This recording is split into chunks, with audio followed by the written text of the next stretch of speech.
দলে আবার নিয়ে নেয়।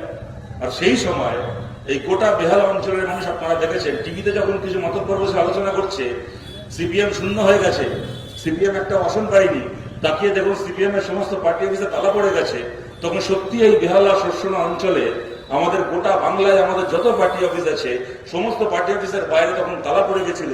কারণ আমাদের একটা পার্টি অফিসেও তখন আমাদের একজন কমরেডও পায়ের উপর পা তুলে বসে টিভি দেখছিল না।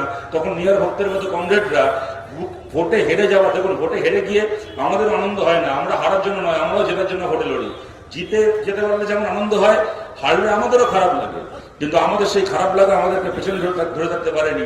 2রা মে নিহারদা সহ কৌস্তবদা সহ আমাদের কমরেডরা ভোটে হেরে যাওয়া যন্ত্রণাকে বুকে চেপে রেখে সেই সময় কাঁধে অক্সিজেনের সিলিন্ডার আর হাতে খাবারের প্যাকেট নিয়ে গোটা শস্যনা জুড়ে এ বাড়ি থেকে ও বাড়ি, এ পাড়া থেকে ও পাড়া ছুটছিল। কাদের জন্য ছুটছিল? যারা আমাদেরকে ভোট দিয়েছেন খালি তাদের জন্য নয়, যে মানুষ তার 7 দিন আগে গিয়ে পার্থ চট্টোপাধ্যায়কে ভোট দিয়ে এসেছিলেন, তৃণমূল কংগ্রেসকে ভোট দিয়ে এসেছিলেন, তিনিও দেখেছেন ভোটে জিতে যখন পার্থ চট্টোপাধ্যায় নোট গনে সেই সময় নিহার ভক্ত, কৌস্তব চ্যাটার্জি, অনুপম দেব সরকাররা অক্সিজেনের সিলিন্ডার নিয়ে, খাবারের প্যাকেট নিয়ে মানুষের বাড়ি পৌঁছে যায়। টিভিতে যতই দেখা, খবরের কাগজে যতই দেখা এই রাজ্যে বিজেপি আছে, তৃণমূল আছে, আমাদের রাজ্যে টিভি খুললেই বিজেপি তৃণমূল আর দরজা খুললেই সিপিএম। শস্যনার মানুষ দেখেছেন, গোটা দক্ষিণ কলকাতার মানুষ দেখেছেন, গোটা বাংলার মানুষ দেখেছেন। আমরা হেরে গিয়ে আমরা হারিয়ে যাইনি, আমরা ময়দান ছেড়ে পালিয়ে যাইনি।